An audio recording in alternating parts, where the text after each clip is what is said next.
Hello everyone and welcome to this week's video tutorial. This would be bot number 32 from Dubious positions and how to attack them. This is a slightly complicated and longer bot, introducing the central cannon with 7th file horse and rank chariot variation versus the screen horse defense. One of the very popular opening systems of its own. Again, I would like to take the opportunity to thank Grandmaster Xiangqi and Master Xiangqi for allowing me to use their material to make this video. So without further ado, let us begin. Central cannon, and red chooses to develop his left flank before the right flank. P7+1 encounter, 7 foul horse, screen horse defense, and the rank chariot. Now in this variation, red black would choose to play E7+5 instead of E3+5. Both are very commonly used variations against red's central cannon with 7 file horse and rank chariot variation. The advantage of this of E7+5 is that black's right flank will be very well defended. The downside is this, because of the elephant being here, the options for developing the chariot will be slightly limited. But nevertheless, this is a viable counter, an orthodox counter against the central cannon. A1+4 is usually played, A6+5, so black consolidates his central file very early on. Now in this spot, red will play H8+7, or H7+6, sorry, for the Trailblazer horse. Now this is a dubious move that is the topic of discussion for this spot. Now instead of this move, usually T5+1, P5+1 or A9+1 is usually played, or even C8+2. Now these are the commonly used major variations that are still seen in tournaments nowadays. Each of these variations will lead to very complicated situations. So now this would be the move. Because of this dubious move, black would immediately counterattack with C2+4. Now, on the surface, it would seem that this would not be a very wise move, because red could simply play P7+1 and threaten to capture the cannon. But according to the authors, this is the optimal move to resolve red's attack. So usually red will play E3+1 to E3+1 in anticipation of C2=7. Now, what would happen if red played P7+1 to start countering? Okay, a possible line given in the book was C2=7, capture, check.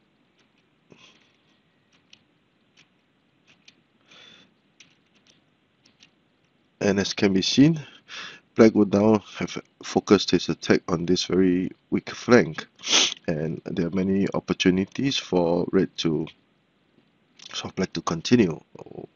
One very obvious option would be to play C7=4 to capture the advisor for discovered check and slowly gain material. Now at this point in time, red had already lost an elephant, and if he were to lose another advisor, the defense of his palace would be greatly weakened, and black would have a significant advantage by this point in time. So that is why black was not afraid of P7+1 and instead played C2+4. Now, would it be a good idea to play P5+1? After all, the cannon cannot capture the pawn anymore. Now, this is not viable either, because black will simply counter with C2-1. Now, this is a very versatile move, threatening to capture the horse. The horse would not have any place to go, it can only retreat or capture the pawn here, but either way, black would now capture the central pawn to deliver a check. And thus far, red would not have gained anything for his work. So that is why E3+1 was played. And e3 plus, after e3 plus 1, black continued with his brilliant tactical combination with c2 equals to 4. Now this was a very deep, subtle and very powerful move. Now of course, c2 equals to 7 is also an option. Red would immediately develop his left flank.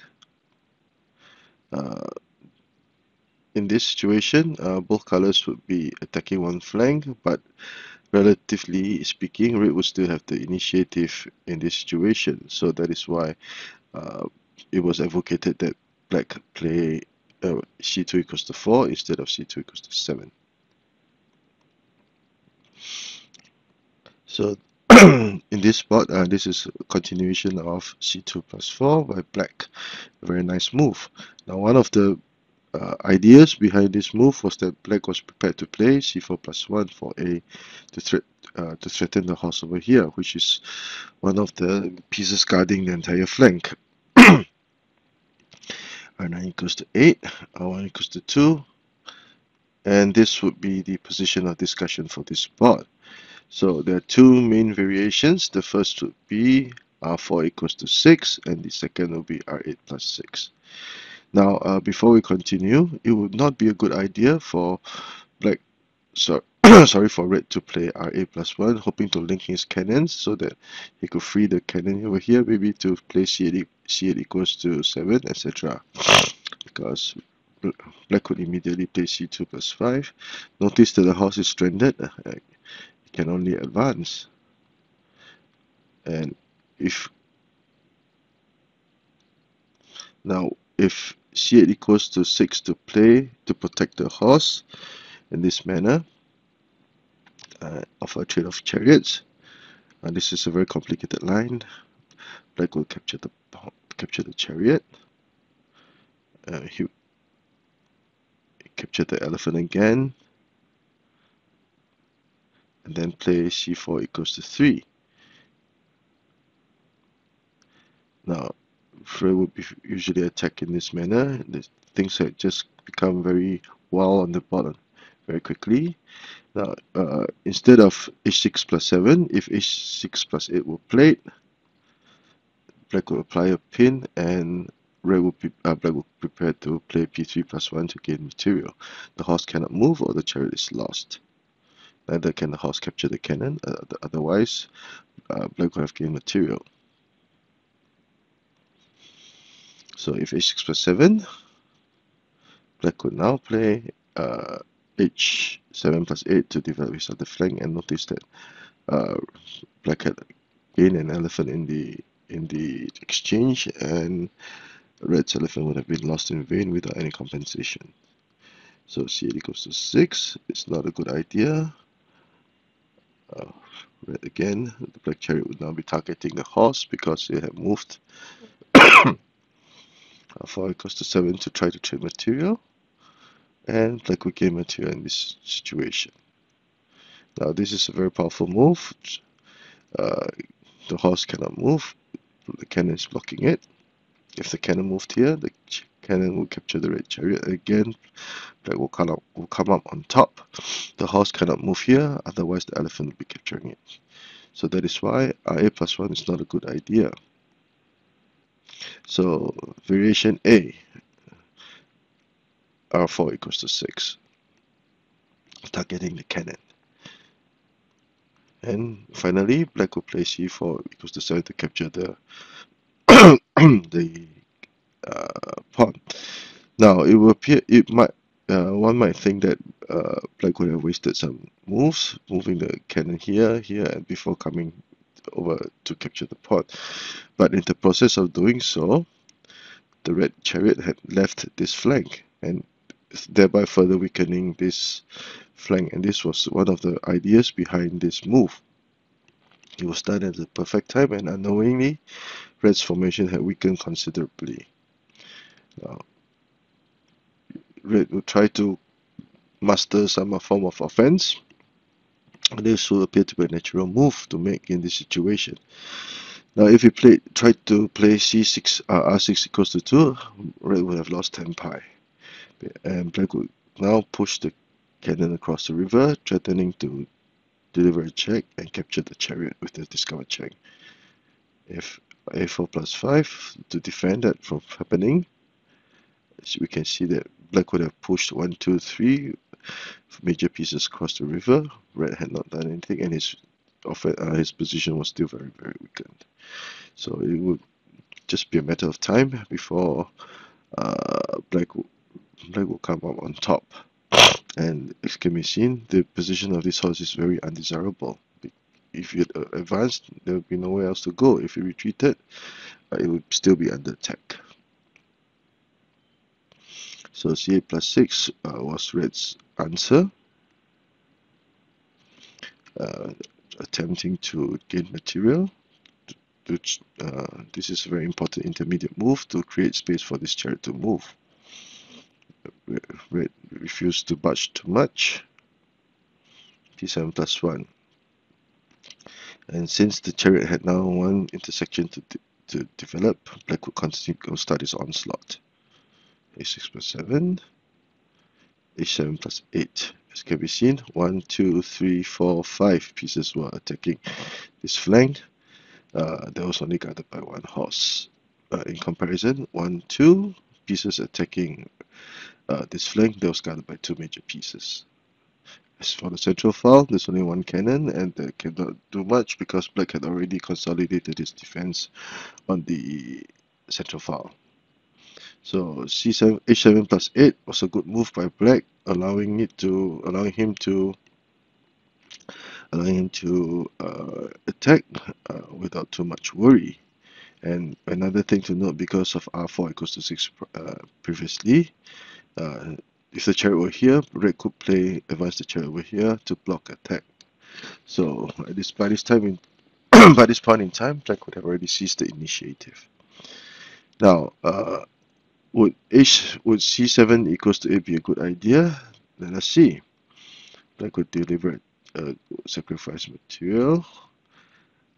He would simply capture and offer his chariot as a offer, because now red would be prepared to checkmate with which I'll show the reader.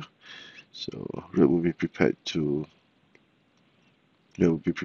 capture the prepared to checkmate, because if black captured, check, he cannot move here, otherwise the chariot can capture it. The king will have to move out, and as can be seen, no matter what black moved,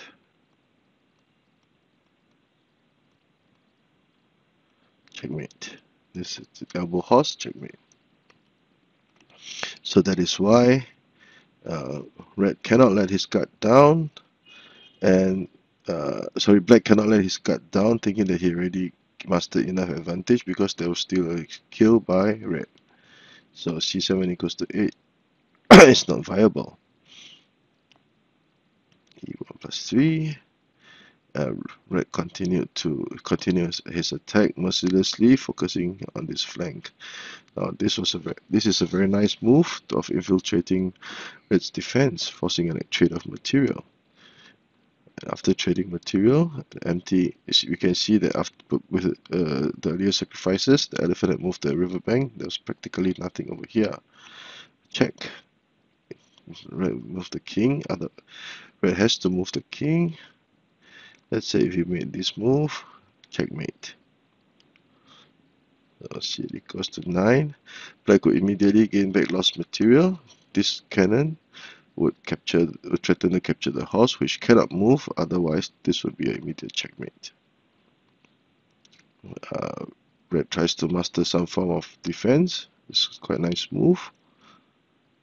Capturing the black gains back lost material, and a chance to attack this flank.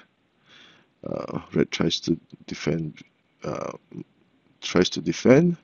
and this is the only viable choice for red. He cannot play a5 equals to 6, otherwise the cannon would advance and all hell break loose. So red would be threatening with a checkmate. Sorry, black would now be threatening with a checkmate with c7 minus 1. c5 equals to 2. But as can be seen, now black will be attacking this flank mercilessly, and after doing so, this move, black will now be prepared to play c9 plus 1 to gain material. Red's formation is in a disarray, it has been torn to pieces, and it is quite obvious as to who will have the advantage. So this would be variation A. Let's go to variation B.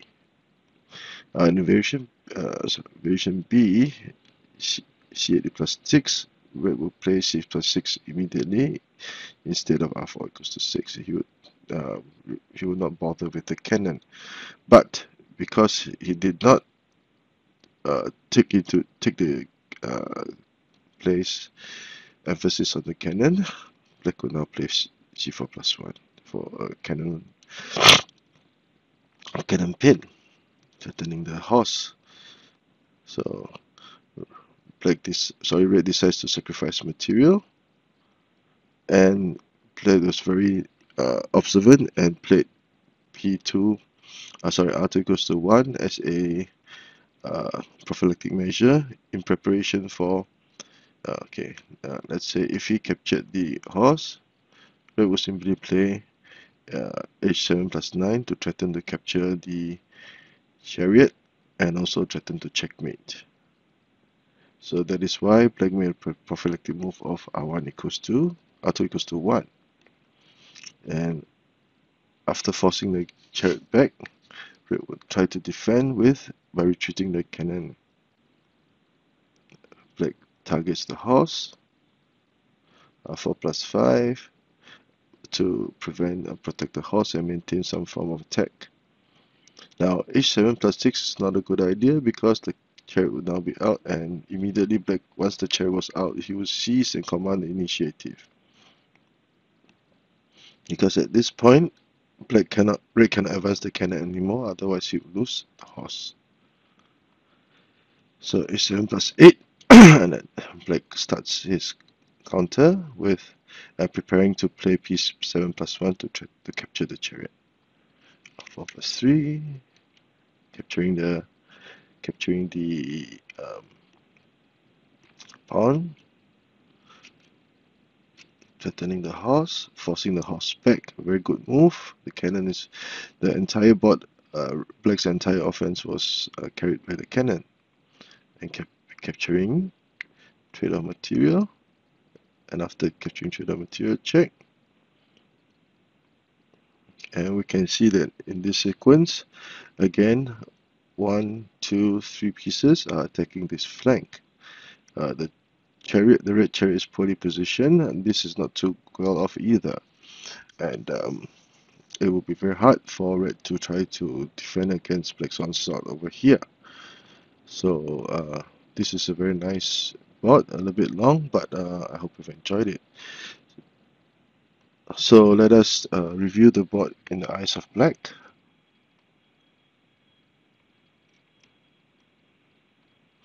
Central cannon, 7th horse, rank chariot, e7 plus 5 variation, thus far all orthodox.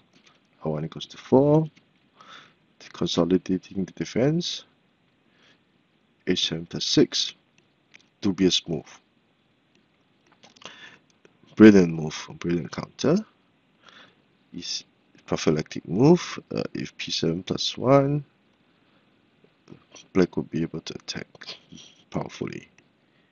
p5 plus 1, red will still be forced to move the horse away, and black will capture a central pawn. c2 equals to 4, nice move to prevent the horse from retreating, and more importantly, c4 plus 1. This would be the position of discussion. Variation A, r4 equals to 6, but in doing so, the chariot will have left this flank, and immediately black will attack. I plus 6, a natural move to make. If r6 equals to 2, red will be in a predicament. So retreat, a very nice In this board, another thing that I would like to highlight is the way both colors play intermediate moves to gain slight advantages in their position. Okay, forcing the cannon away, p7 plus 1 to sacrifice the pawn. Plus 7, a7 plus 8. This is not a good idea because of a possibility of checkmate by the horse. e1 plus 3, pseudo sacrifice, check, threatening to capture the horse, which cannot move otherwise, checkmate.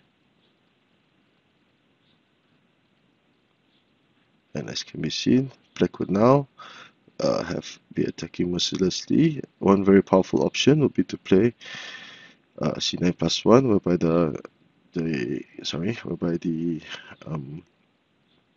chariot would now have blocked the elephant from covering this intersection. The chariot can also threaten to capture the center pawn, etc., etc., and we will be in all sorts of trouble. Variation B. C8 equals to 6 to apply pressure. Immediate cannon pin. Red decides to sacrifice material in the hope of an attack. Prophylactic move, good move. Retreats. C8 plus 1, threaten. F4 plus 5, defend. But black will now mobilize this horse into action. And have a series of trades. Black is now prepared to play R9, R8 plus 9 to attack. So I hope you've enjoyed this slightly longer video. If you like the work that I've been doing, please do subscribe to my channel and give me a thumbs up.